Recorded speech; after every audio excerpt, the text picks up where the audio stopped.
Now today I'm making aloo paratha with some simple dal curry. Now cut potato into small cubes. This is russet potatoes. You can use sweet potato, normal potato as well.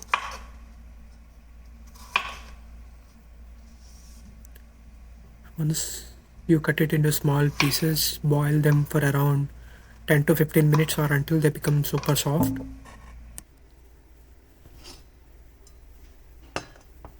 Make sure to add some salt to the water. It helps to boil the potatoes faster and much quicker.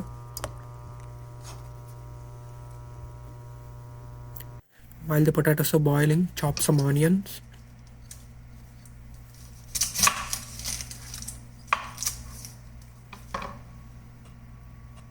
The size of the onion pieces need not to be too small nor too big. Just the right amount of size is enough. While you're chopping the onion, make sure to chop it not too big. Otherwise, while you're stuffing the potato mixture into the chapati or roti dough and start rolling it, it may come out of the roti outside and it may look not that good.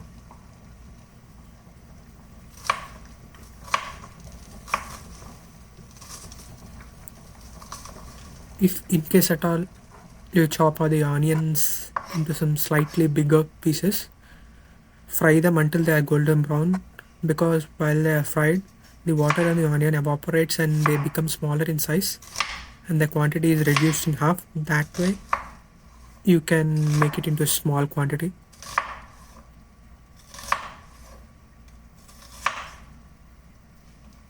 If you want much more flavor, you can grate the onion. That way, while the onion is grated, it becomes into like a crunchy paste and it gives the additional flavor to the aloo mixture. It's up to you whether in what way you would like.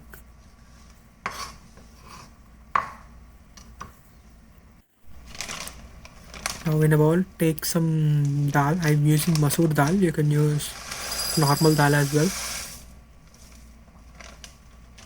Wash them carefully. This is Canadian masoor dal, so that's why the color is slightly different.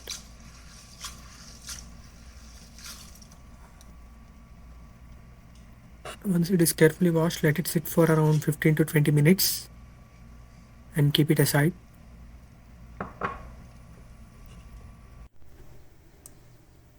Now in a bowl, take some water and boil them for a few minutes. Now heat up a pan and pour some oil. Once the oil is nice and hot, add some onions.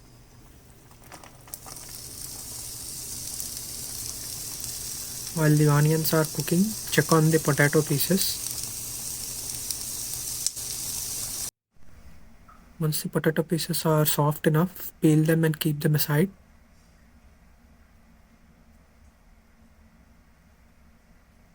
If you have an oven, you can bake the whole potato in it for around few minutes. It will be much easier to peel it off. Once the onions are golden brown, add the mashed chopped boiled potatoes to the onions mixture and carefully mix it.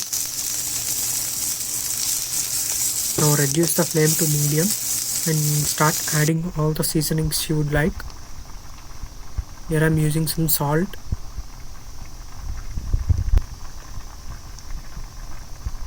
some red chilli powder. You can use black pepper as well.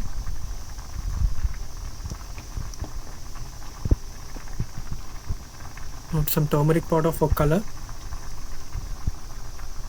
and some garam masala, some coriander and cumin powder as well.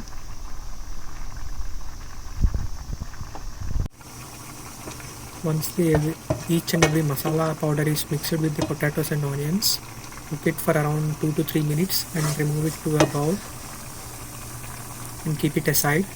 Let the mixture cool down for some time.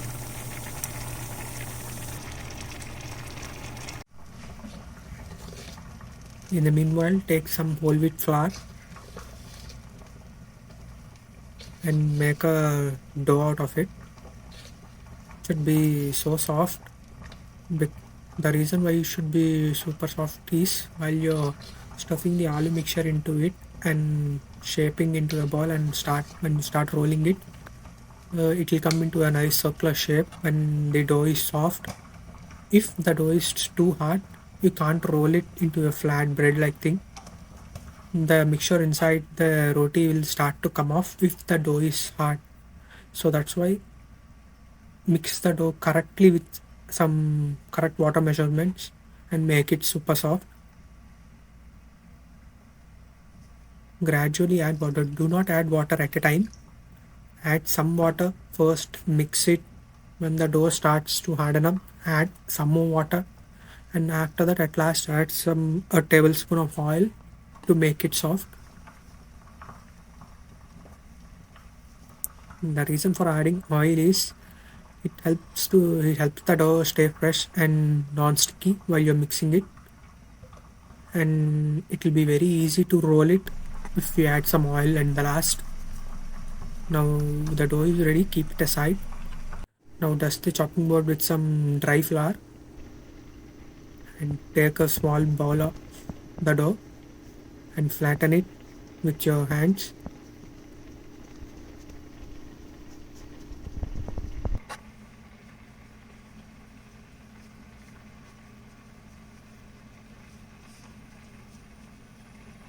As you can see how I am rolling.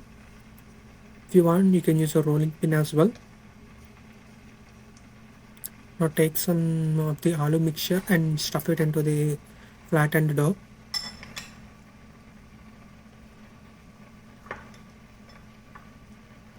If you add too much aloo mixture, it will be hard to roll the dough without the mixture coming out. So just make sure you add right amount of mixture and press the mixture in down and cover it as shown here, or seal it like you do momos in your home, like dumplings and other stuff. Don't squeeze it too hard, otherwise the mixture inside will start to come off when you're rolling.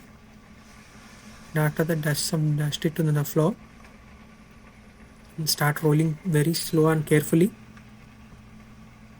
If you apply too much pressure on it, the mixture inside will come out. So make sure to roll it slow and careful.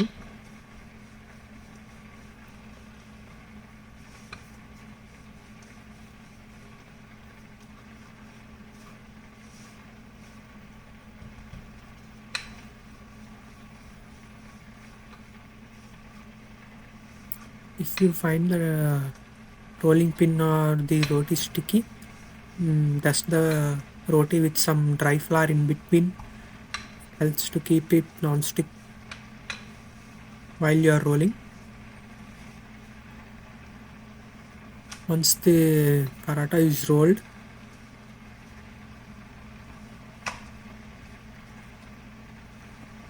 heat up the pan and pour some oil on it.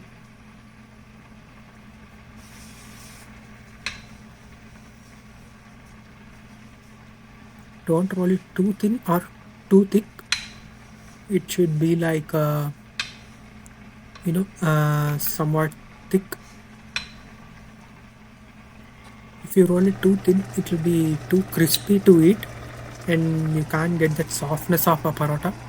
If you roll it too thick, it will be like a oven baked bread or something like that. So make sure to roll it slightly thin or slightly thick as per your choice. While the pan is heating with the oil, add the paratha to it and roast it on a medium flame, not high flame. Once it is well roasted on both sides, transfer it to a serving plate.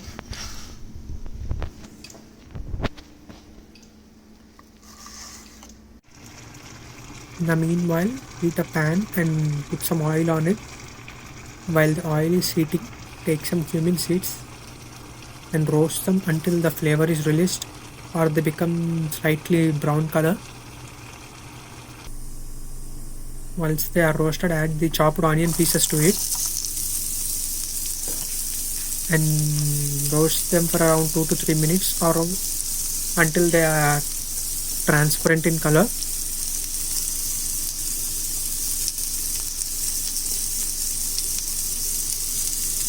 Once the onions are cooked enough,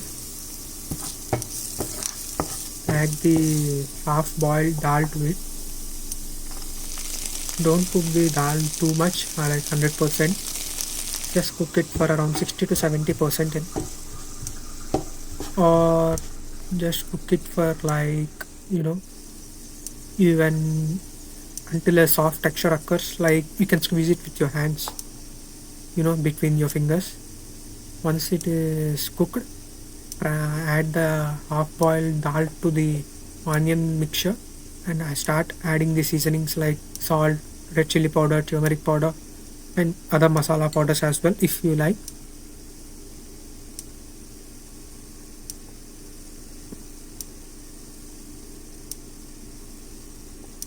If you want, you can add some tomatoes or green chilies. It gives that additional spicy and tangy flavor to it. Mix all the seasonings correctly. When everything is mixed together, add some water and let it boil around 10 to 15 minutes on medium to high flame. Once it is boiled enough and the water starts reducing, mash it with a potato masher or some, any other masher as well. Don't mash it too much. Once you have mashed it completely, add some water and make it like a slick curry paste, and check the taste and seasonings as well. Once it is done, transfer it to a bowl. Now here it is aloo paratha with some dal curry. Hope you like it. Please like, share and subscribe. Thank you. If you have any doubts, please leave in the comment section below. Thank you.